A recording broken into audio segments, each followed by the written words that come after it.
Okay, well, it's vertical. You can see everything. You can see all of me. I think that works. I'm gonna paint.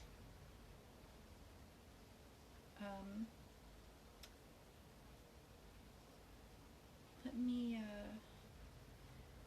set this up really quick.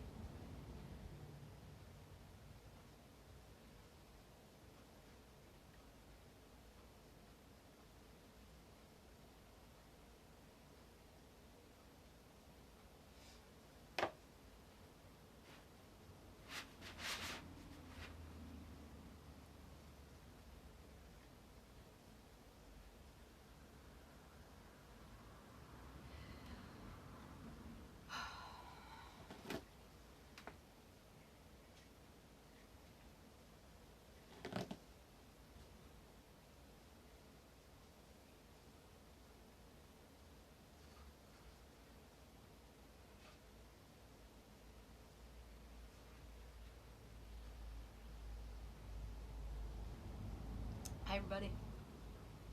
I'm gonna paint a painting. Throughout this whole quarantine, all I've really been doing is making abstract expressionist paintings. This is New Orleans.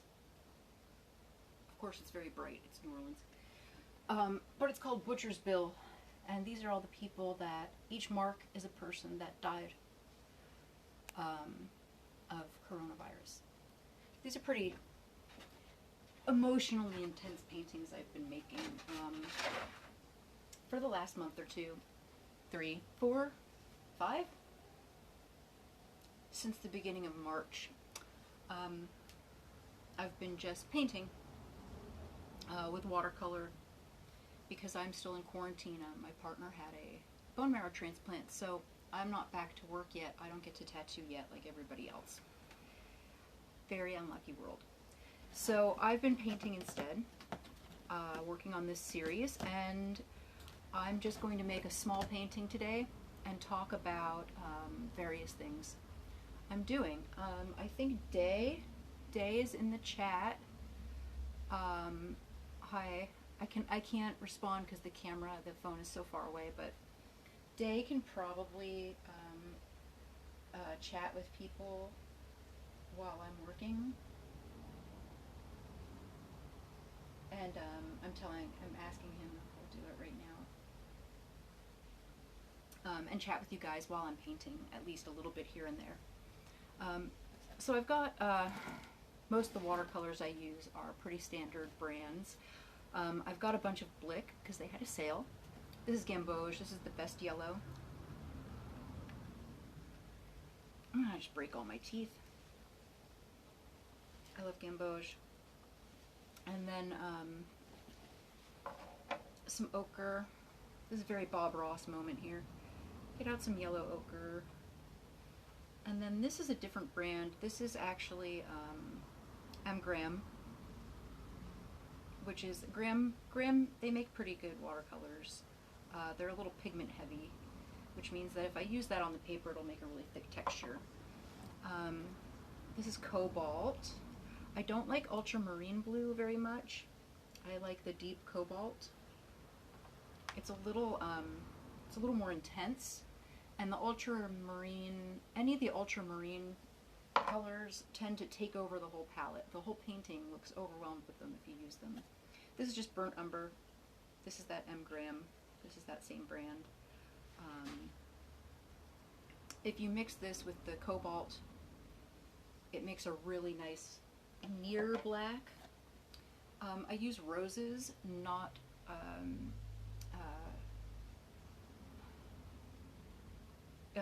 cadmium red, cadmium yellow. I like the quinidochrome better. I feel like the cad reds and the cad yellows, again, like with the ultramarine, they sort of just take over the whole palette. This is a Da Vinci watercolor. These are my very favorites. But that's Cobalt. I already have some out. And then I've got Chinese white, which is nice to lighten up tones. So I'll get a little bit of it out, but if I really, really want something to be white after I've painted the canvas, I'm just gonna straight up, go to acrylic. Acrylic is water soluble, so if I want to make white on top of a color after I've already worked on the paper, I'm just gonna go straight to this. And then I've got some of these over here. I've got FW, everybody, your tattoo artists know what this is. FW ink, when it dries, it's waterproof, but while it's wet, before it dries, it's not waterproof. And these are colors that I don't have ready. This is like a violet. It's they just call it Purple Lake, but it's really a violet. And then this is Antelope Brown, which is sort of like a raw sienna kind of greenish brown. It's just a nice weird mid-tone, off-colored sort of brown. And then I have some of this just because I've been using this in all of the paintings I've been working on lately, and it's just their turquoise. It is an ultramarine base, so if I use too much, it'll take over the entire palette. I'm just going to get a little out, just a few drops. And I've got pre-filled with the same stuff these, because I've been doing expressionism. I'm using a lot of different techniques on the paper, on the surface. And one of the things I've been doing a lot is splattering paint. Now these are just little bottles with tips that have a little cap. They're basically henna, for henna or something like that. And I've just filled them all up with all different sort of colors. We've got black and the turquoise and antelope. This is cad red, this is cad yellow. And then this is like a glittery sort of stuff that I've mixed up in water. I've just been putting little drops of that here and there in some of the canvases. So I've got those. Oh, I'll put these over here because I'm going to use them. And then the way I'm prepping my papers is I was using these really big sheets. I have one here that's 36 by 50 inches, which is massive. I mean, that's just a massive painting. It's as tall as me, basically. It's a little bit shorter than me. Like, it comes up to here on me. And some of the other stuff I was working on is, 24 and 22 by 30 paintings.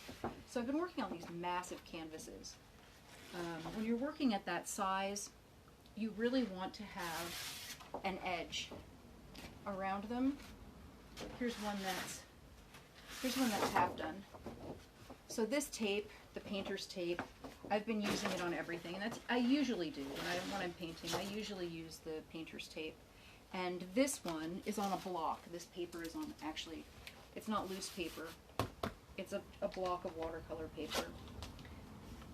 But if you were using any paper, you could actually take a single sheet of watercolor paper and tape it down to like a piece of cardboard or a particle board. I have a few that are taped down, that are ready to be painted, that are taped to like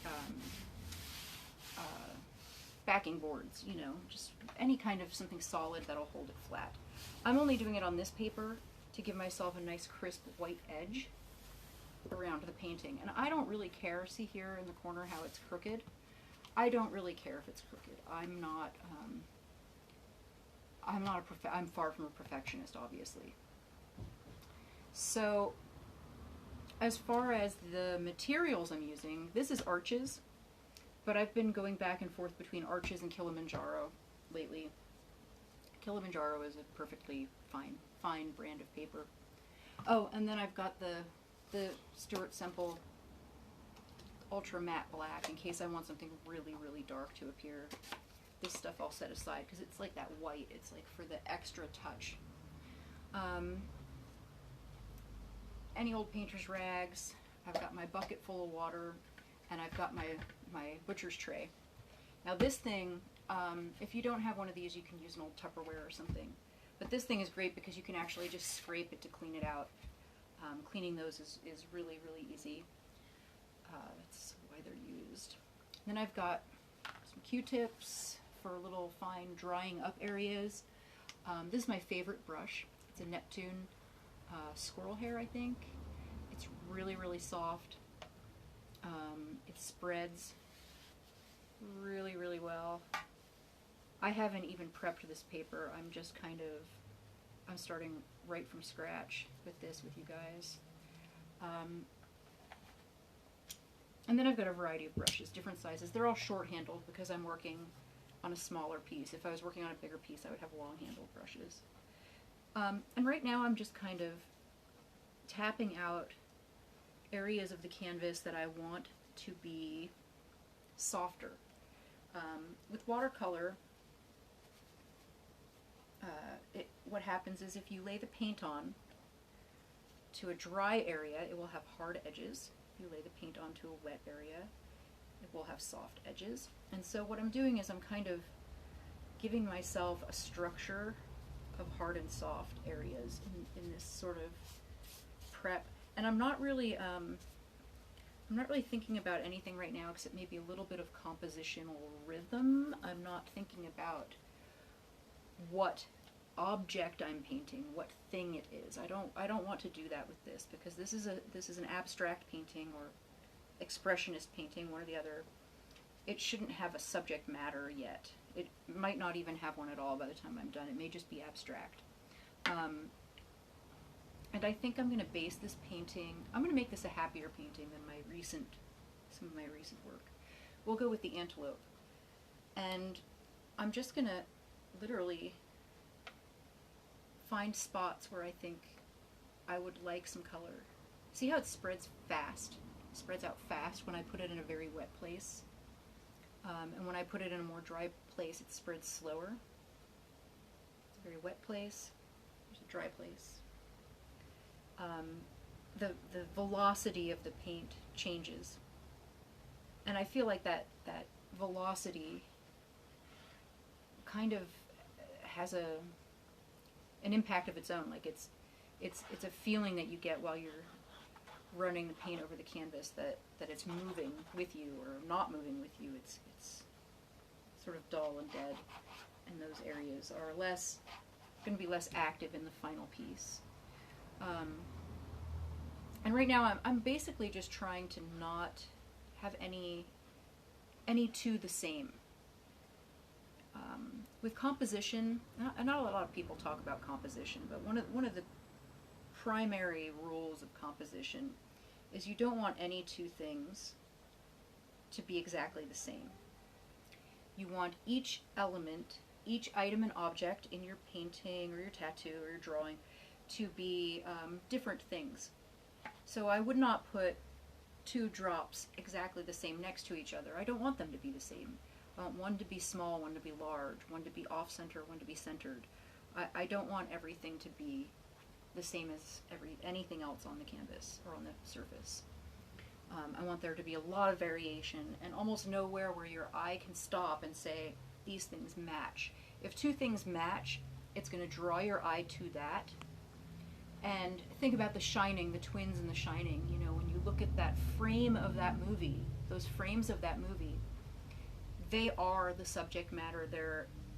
And he uses that to completely change everything else in those frames, everything else in that scene. And it tricks your mind a little. You don't even really notice it because things that match each other so strongly draw your attention, your visual attention, that almost everything else doesn't matter, isn't important to your brain. Your brain is looking for patterns, matching patterns, faces, objects, and things that match each other. And that is what your mind focuses on when you look at an art piece. So if there are two trees that are exactly the same in a landscape, can never happen in nature, happens in paintings. But if you see that in a painting, that's where your eye will be, and none of the rest of the painting even matters anymore. You could just be a smudge as long as two things match exactly. Ranting a little. With an abstract painting, you're not so much concerned with, oh my God, is this believable? Is this a real thing that people could does this look enough like a real lady or a real tree or whatever the hell you're trying to draw something. With this, you're not trying to draw a thing, anything. You're trying to draw the viewer's eye where you want it to go. And you have to kind of not really decide that early, but at some point you're going to have to decide, this is where I want them to be looking. This is how I want their eye to move.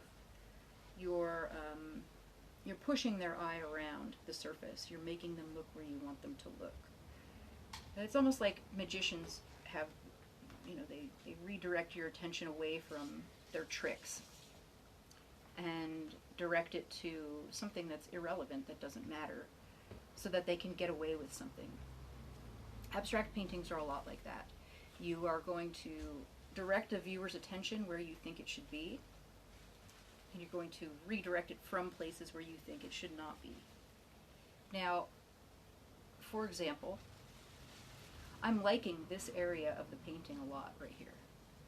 This right here is kind of cool. It's got a good, nothing matches, there's some texture, there's some solid areas, some blurry areas. This up here is kind of a mess. I'm not sure what I was doing. I think I was just showing you how to do the thing instead of actually doing the thing. So I'm not so interested in that area. I don't really care. I want that to be what an area that their eye doesn't linger. So I have at least one thing in mind right now for this painting. Something else with watercolor, and I don't know if you can see the light shining off the paper, but some areas of this are still very wet, which means that if I was working alone, if you weren't watching me, I would let those areas totally dry. Maybe some of them halfway dry, some of them I would keep wet on purpose with more water until I could get some hard edges in places like that are very soft. But since you're watching with me, and I can't just sit here and drink my coffee for 20 minutes and wait for it to dry, I'm going to continue painting onto areas that I might not want soft normally. Now the brushes I've got out here, I showed you the Neptune. This is a slightly smaller brush. It's just a Princeton. That's a cheap brush. This is a really cheap brush. And if you're doing abstract expressionism, if you're doing abstract work, really cheap brushes are wonderful, because you can fuck this thing up. You can bust this thing up. You could chew on these bristles if you felt like it. You could run it over with a car. You could break it. And it's still a valid tool for this surface, because your precision is not a goal. So I'm going to get some of this gamboge that I really like. Gamboge, I don't know what the fuck. I don't know how you pronounce it. I'm not fancy. I have a bad memory. And I'm just going to kind of, they call this scrumbling, I guess. I don't know. I am just going to go ahead and get a little bit of this throughout in a very rough sort of way. I don't want it to be everywhere. I don't want it everywhere in this painting. I just want it here and there. Oh, and I'm getting aggro with this painting already. I can already feel that there's, like, I don't know, they say artists tap into the collective unconscious of the world while they're working.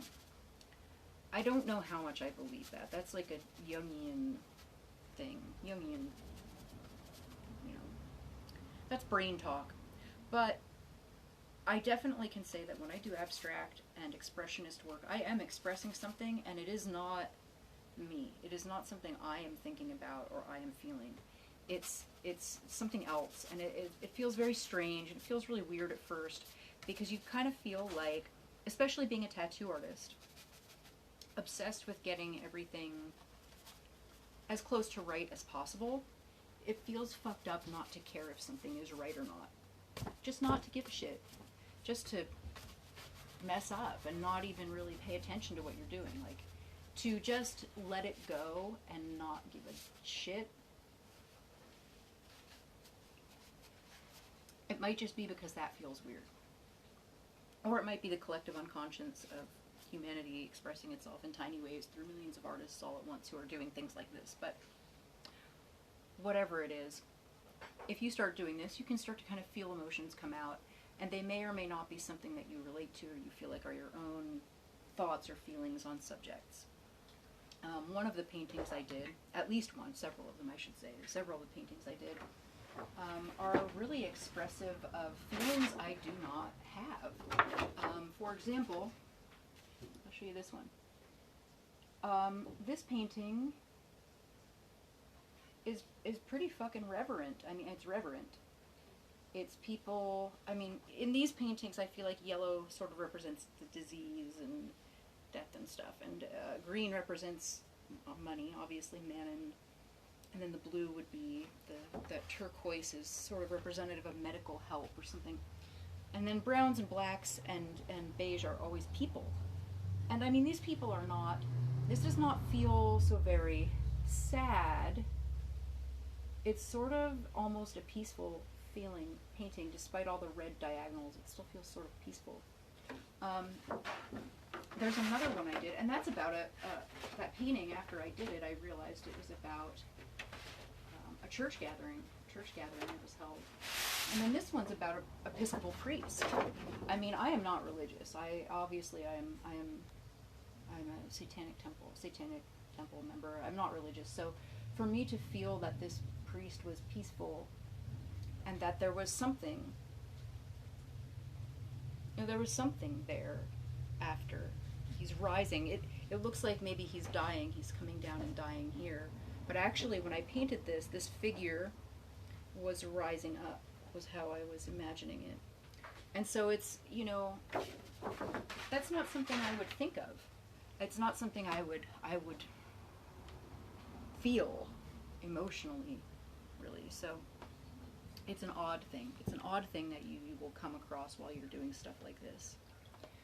So these are just short-handled brushes, and I'm just gonna kind of get a little bit of burnt umber here, and a little bit of the rose, and get it a bit wet. I'm gonna kind of get my, what is this? What is this thing here? What's happening? I don't know.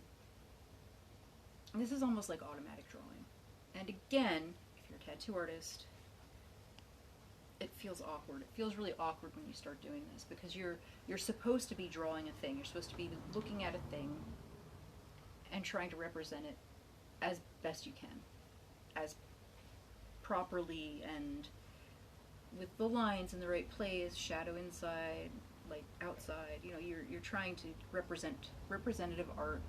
Rules the day in tattooing. There's very few things, even tribal tattoos are representative of something usually. So it's really a weird thing to feel to be doing this. There is not a mosquito in the room. That's my partner's phone going off. So it feels weird. It feels weird, and you're kind of going to have moments where you think, like, what the fuck is this shape? What is this thing? What is that? I don't like it. And you're going to have the urge at some point to see a face or skull or a shape or an object or an object. You're going to see a subject matter for the painting. The problem with that, and I'll show you why that's a problem. The problem with that is that these are not paintings with a subject. The subject of this painting is the painting. This is my least favorite of the paintings I've done recently, and I'm sure you can see why. There are things in this painting. I saw horses in this painting. This is forced. It feels forced. This half over here feels forced to me. This is fine. This works for me. This is okay. These are shapes. They're representative, not subjective, but the minute you get into starting to force objects and things to be subjects of an abstract painting, I think that's kind of fucking it up. You're messing it up. Excuse my cursing, but hell, you're in the tattoo booth with me, so hi, welcome to the Seattle Virtual Tattoo Convention, where Angie curses all the fucking time. Something that can help you get a little bit more loose with this step in the process, if you're a tattoo artist, is using one of these little bottles, or using a Q-tip, or using your fingers, and just drawing with that. I mean, now, what am I going to do? Sit here and draw a rose? No, I'm not going to be able to do that. This thing's a mess. This becomes a way for you to get the outlines out of your mind. You can't think of this as an outline of anything. This is, you know, or if you did, it would be something abstract you were addressing with it. It's not an object you're drawing. It's a rhythm you're capturing. It's a thing that you're feeling, not a thing that you're drawing a picture of. And you'll find, I mean, you'll do a few of these that you hate. You'll do many of these that you hate before you do one that you like. I did. I don't know, maybe you'll do some that you really like right away. But for me, I did quite a few that I hated before I did even one that I liked. Oh, my camera's falling. Hold on. Sorry. Look at that. What a mess. I had a nightmare trying to get set up today. I was going to do Twitch. I was going to do YouTube. I couldn't get my microphone to work on either one. And then my camera wasn't set up high enough for people to see the artwork. We'll just let that dry while I screw with the camera for a minute. Oh, there we go. Maybe that'll help.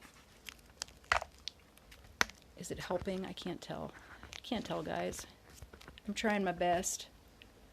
All right. And I see you guys in there chatting. Hi. Hi, everyone. Oh, there we go. That's way better. Maybe it'll take a little while to fall down this time. Okay. So breaking yourself out of the habit of drawing a thing. Becoming able to use an abstract art surface to express yourself rather than trying to draw a rose or an anchor or a girly or whatever is kind of difficult.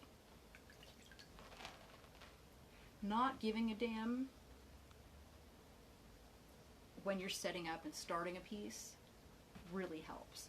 Like, if you can let go of the need to make a thing perfect, to make it right. Even, they say kill your darlings. If there's a part of the piece, like I said before, I like this area, if there's a part of the piece you like a lot, don't coddle it. Don't treat it any better or worse than the rest of the piece. You know, you want to be sure that you're respecting the fact that it's abstract and not meant to be anything in particular. It's not even conceptual at this point because you're preparing a surface. Really good coffee. You know, so you can get some old rags that you use to paint with and grind them into a surface. I mean, you can do all of this with any kind of paint. I'm just using watercolor because I personally like working with it. So, you know, it's all personal preference, of course. So now, you know, I've gone through all of that sort of opening up to the nether world of nonsense, and now I have a prepared surface. This is what I call halfway done. When something is halfway done, there won't be a lot of white of the original paper showing through. An abstract piece. There won't be a lot of the original white of the paper or canvas showing through. I do know that there are abstract artists who do that. It's intentional. They are usually intending it enough to prepare the canvas with things like the tape or masking fluid or something before they start working. I am making a small canvas or a small painting for you guys. I don't intend to leave any of the original white paper showing, really. So we're working on this as if it was meant to be fully abstract with no intentional presuppositions going into it. One of the nice things I've found is that when you're working this way, it means you get to experiment a lot. If there's two colors you have never mixed together, or two things that you have never put next to each other in a drawing or a painting, now is the time to do it. And this is not a waste of paper. This is an abstract painting. I'm not just destroying this paper and intending for it to be, garbage. I want this to be a nice abstract painting. And I do want it to have some intention behind it in the end. Right now, oh look, I got red has made a happy accidental appearance here, which tells me that I should gather some. I should get some, and that should be what I'm doing here. And it's that Bob Ross thing with the happy accidents. I accidentally got some red on this brush. Now there's going to be some red in here. All I just did was go through and put some liquid, some paint, a lot of water on the areas of the canvas that were still showing white paper. I don't want any white paper showing. I've made that decision, and I've tried to rationalize it to you guys. But really, the only reason is just because I just realized suddenly I didn't want any showing. A lot of abstract artists leave white paper showing or leave canvas showing through. I mean, hell, they sell blank canvases for millions of dollars. Bananas taped to gallery walls. It's chaos out there. But I don't have to do that. I'm only going to do that intentionally and if I feel like it. And right now I don't feel like it. So here we have another session of, I'm sort of mopping up because I really got wet liquids everywhere. A wet ass surface there. I'm sorry, wet ass S word. So I'm just going to go ahead and, kind of clean up some of the liquid. I'm really liking the feeling this has. It has a really chaotic feeling. It has a lot of nerves. That's me. I'm live being filmed painting, so that's my nerves. But also, I think the whole world's nervous. I feel like that's just being alive, being a human being right now. Everybody's nervous. Everything's making everybody nervous. People are jumpy as cats, with their tail underneath a rocking chair right now. Everybody's jumpy. Gotta be patient with people right now. Everyone's a little bit scared of something. People who yell that they're not afraid of anything are usually pretty afraid. And that's okay. Human beings, be a human being. Be afraid of things if you have to be. But don't be afraid to fuck up a piece of watercolor paper, a canvas. Don't be afraid to fuck them up. You can always paint over them later with watercolor. You can always flip it over and paint on the back. Waste that too. Fuck that up too. Every mistake you make is something you can do differently next time, and it'll look cool. It's all learning. It's a learning process. And yeah, I know I've been painting a really long time. I've been doing painting forever. I should know better by now. I shouldn't be wasting any paper.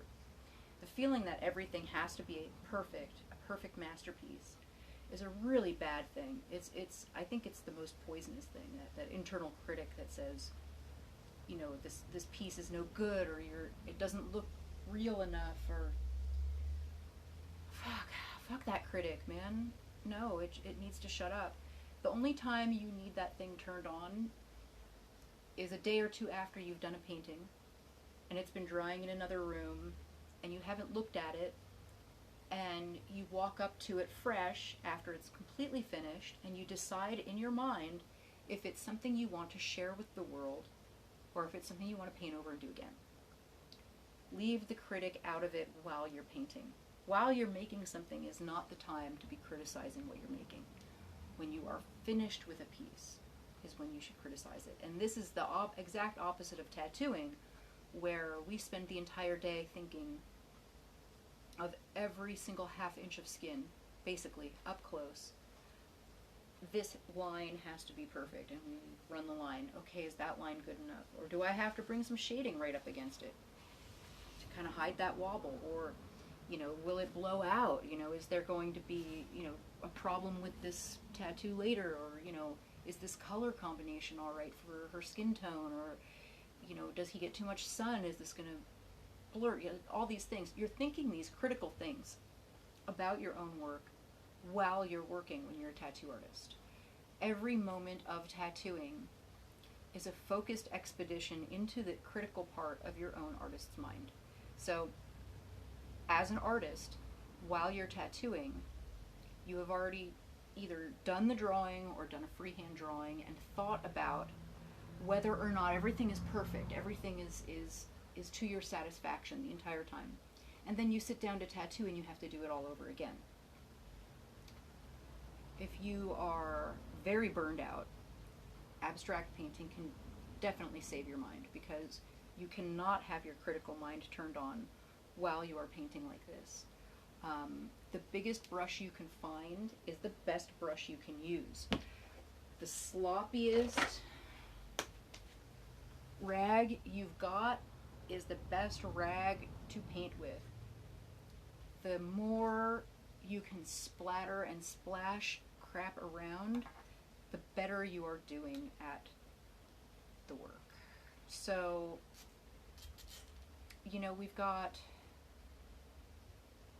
the capacity to make something beautiful, something really worth looking at, something that's even meaningful, without the precision, without that internal critic doing anything at all.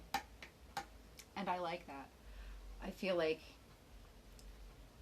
it's sort of a release from the expectations that we put on ourselves as tattoo artists to do everything perfectly. Because on a tattoo, of course, somebody else is wearing it. You can't hide it in a closet when you're done. You can't, decide this is not good enough. This is not good enough. I should just throw it away or paint over it. You can't do it. It's on somebody's skin. It's too fucking late.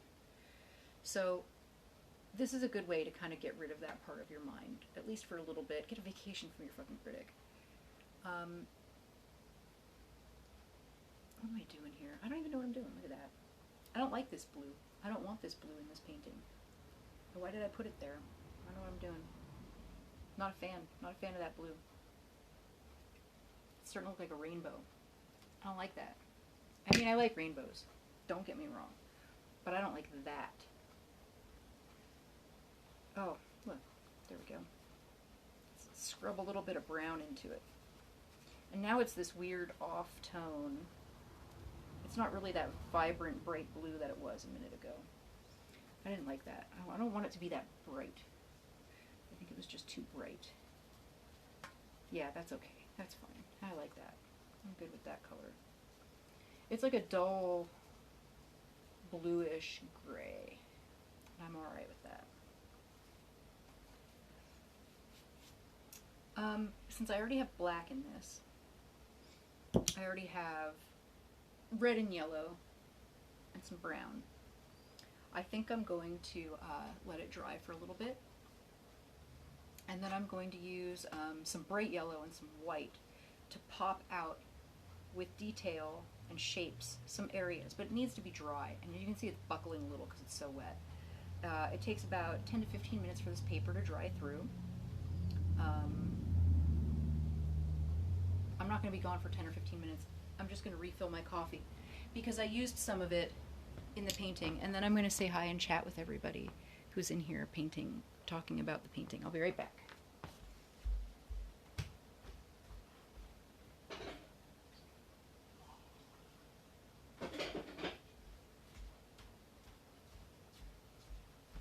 That didn't take very long. Let's see. What haven't I done? I could show you some of the paintings I was working on. This is New York City. They arrested somebody who was skateboarding. Pretty violently arrested a skateboarder. Shit's been crazy. Here's London. London.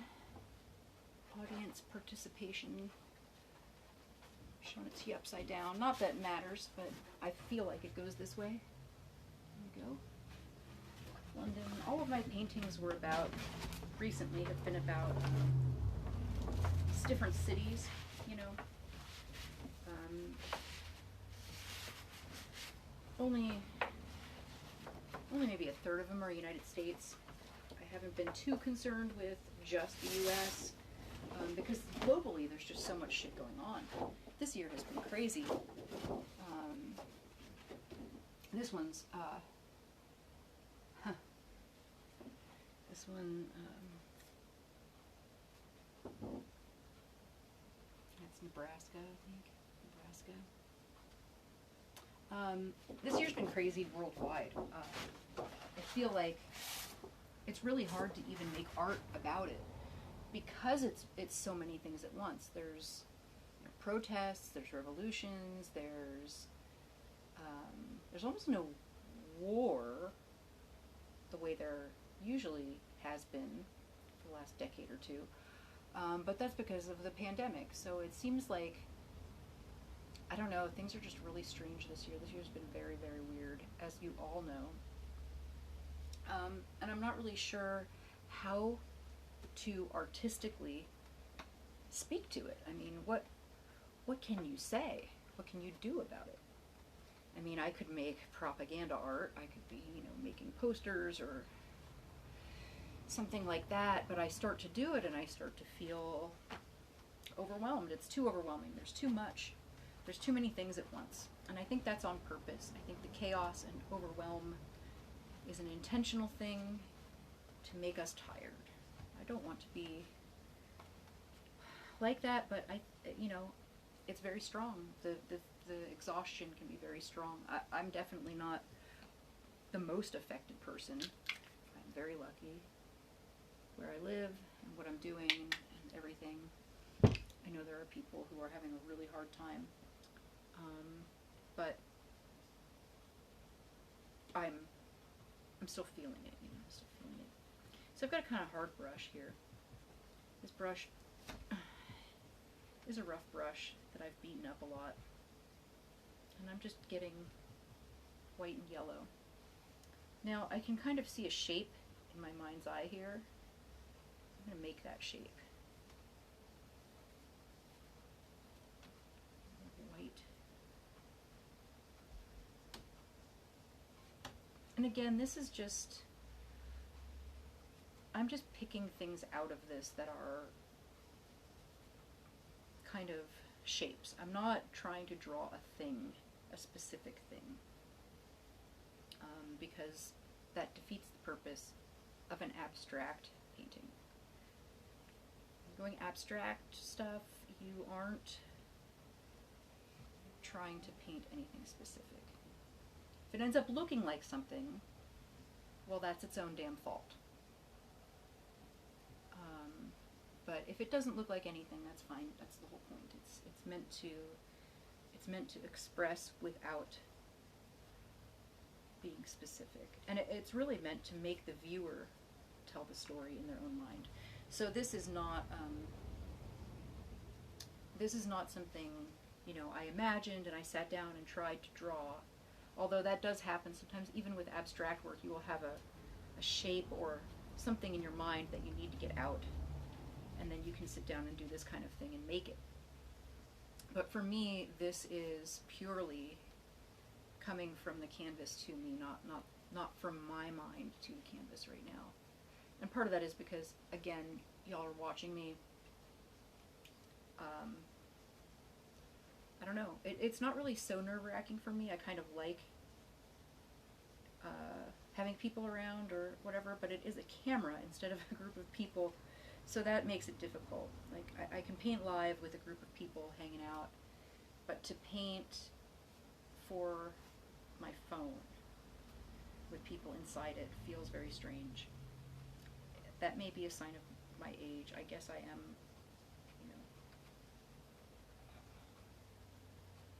I'm old enough to say it's a sign of my age.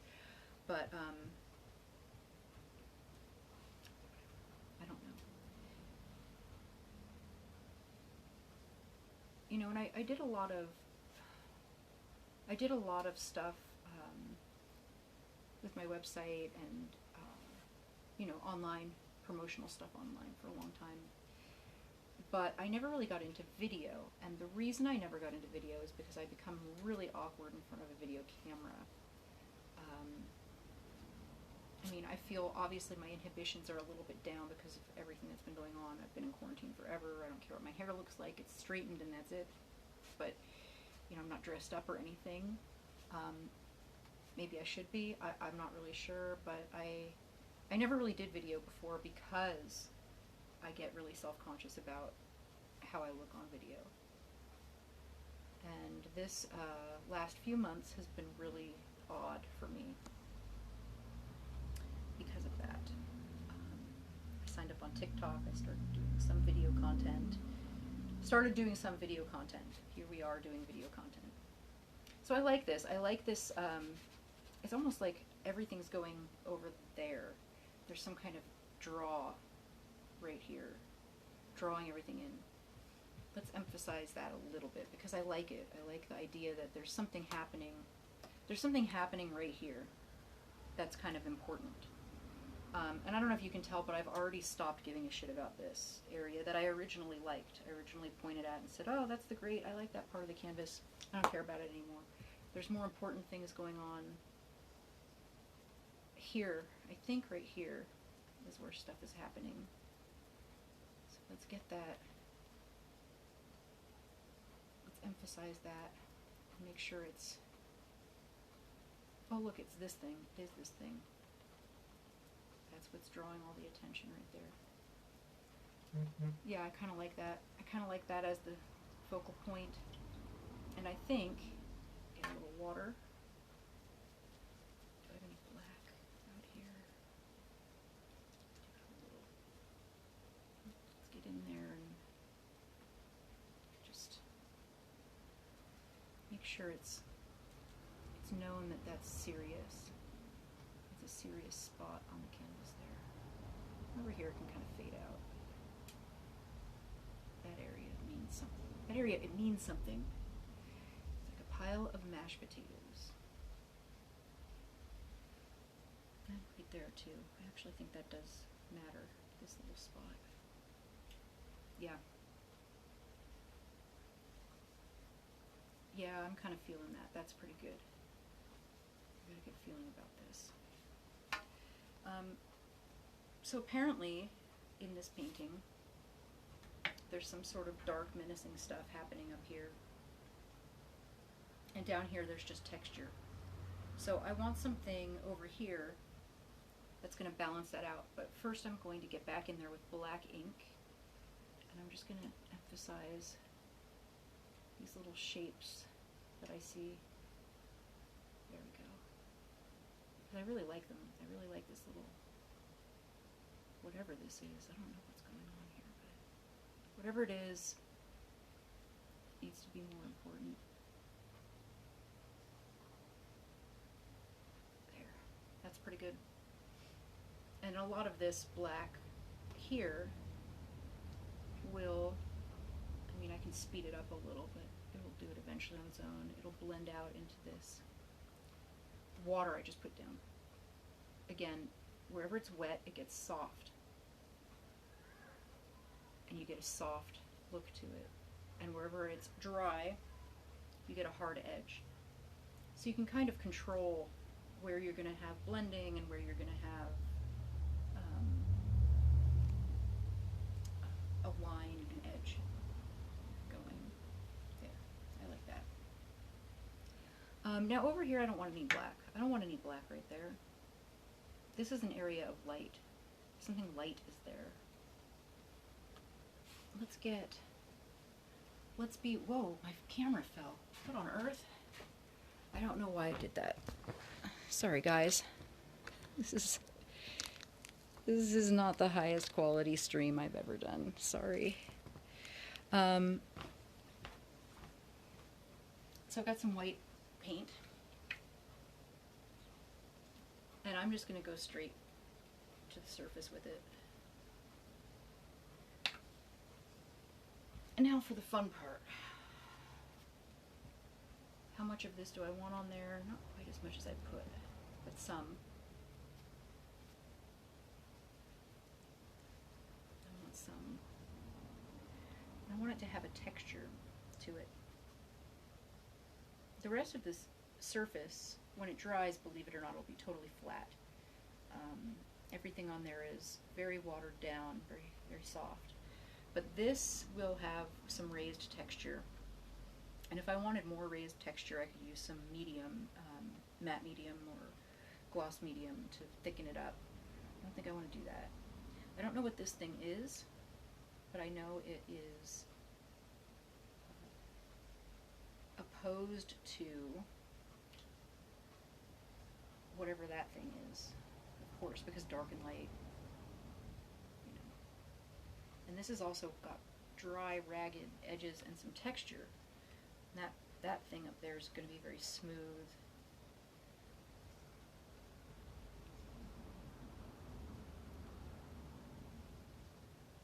There we go. No finger paint. And quite honestly, I feel like, oh my god, this camera. Sorry, it keeps falling down. The strap is not holding it. The center cannot hold. Bam. Much better. Much better, sorry. Yeah, I'm not a millionaire. I don't have a really nice big house to film wildly in wherever I feel like it. It just has to be where I can and how I can. Catch as catch can.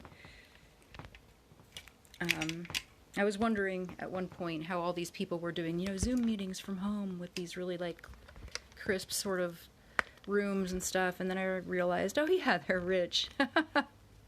That's how they're doing it. They're just rich people. They live in big, open, cool houses. That's how they have so much space in their Zoom.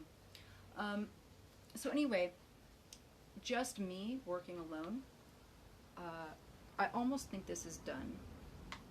I know I have like 15-20 minutes left to go with you guys, and I've been rambling a lot, so I feel kind of bad that I don't really have, you know, the kind of knowledge maybe to offer you that I should. So I think I'm going to call this a finished painting at this point, and I'm going to sign it, and then I'm going to check out the chat there and respond to anyone who's had any questions. I don't know if anybody has had any questions, but if you did, I spent about 10 minutes talking to you through the chat there. I don't ever vary my signature in a year. Only part that ever changes really is the year, the date. Just consistency, get some consistency going. So, I'm gonna call this done. And, you know, I'm gonna fuck with it, of course, on camera here, just to let you guys see, you know, finishing stages of this. When I'm all done painting, I'll wash my brushes, which I'm not actually even going to bother to do right now, because how boring is it to wash brushes? But I'll go wash out my brushes. I'll let the painting sit for a day, usually, and then come back to it. And when I come back to it, I'll get my edges. And I put this on at first, like I explained, because I always like to have framing edge around the outside of the painting. And you peel this off, peel towards the watercolor.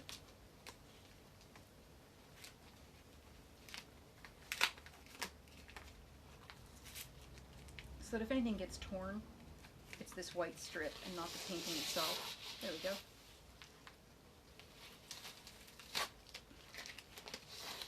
This tape, for a while early on in quarantine, I was saving this and reusing it because even though it's very cheap, nobody had any.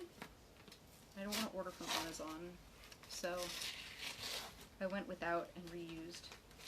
But now it gets recycled and used in the garden for stuff. Yeah. So this is what I've made today with you guys. I don't know what it's called. I have to look at it for about a day before it gets a name and I know what it means. I feel like, looking at it, I feel like, I don't know, maybe it's not done. Maybe I need to break up that yellow. There, that's good. Yeah. I want a little extra there, like that. Oh. They're reaching for each other. Look at that. That's what's going on there. They're reaching for each other. So, look, they're befriending each other. I've just discovered that's the whole point of the painting, is that this area of, oops, this area in the top corner where there's trouble is meeting up with this area down here where there's a different kind of trouble, and the yellow, see the yellow? And so they're meeting here. There's some kind of overarching doom that maybe is long-standing or bad, and then there's this illness, the yellow makes it, in my mind at least, it represents that, but they're meeting up here, and I think that's probably a bad omen. I don't know, I feel like this is kind of an ominous painting. But again, it's abstract, and look at me, I'm still poking at it. You can never leave it alone, it's never finished. An abstract is never finished. I would have to leave this alone for a day or two before I could look at it objectively. The thing about an abstract is that it's never really 100% defined by what the artist thinks. It's always up to the viewer with an abstract painting to decide what it means, what it's about, what it represents to them. And it doesn't matter how seriously you title one of these paintings. I mean, you can call one of these paintings anything you like. You can give it any name, any title, any kind of meaning as the artist. And you're never going to know how people looking at it are thinking about it. Unlike the stuff behind me, the paintings behind me that have a set meaning, a set subject, you look at them, you know what it is, and that's the end of the story. Something that's abstract makes its own story. There's no telling what people will think or feel or believe about an abstract painting. And I think that's what's been drawing me to them. This, and of course, you know, the fact that, like I said, it's very overwhelming to try to address things concretely and subjectively in my art. Having been quarantined for longer, I was quarantined before it was cool. My partner had leukemia, so we were wearing masks and washing the groceries and all that sort of thing for the last 2 years. And off and on, I had a year off work, and I had just come back for a few months when COVID arrived here. So I feel like I've been in quarantine forever at this point. I feel like I've tattooed hardly at all in forever. It feels terrible, and I feel like this has affected me and will continue to affect me for a while yet, in a way that makes it too personally difficult for me to address it directly in my art. So being indirect, allowing those feelings to just come out, and any collective unconscious woo nonsense to come out, I think has really helped. Oh, and it's telling me I have 24 seconds left. So this is going to be the end of my stream. I'm going to leave this up for a minute, let you guys look. I'll try to save this and put it up on my YouTube later, so if anyone's on YouTube, they can watch it. Thanks for watching, you guys. Have fun at the rest of the virtual convention.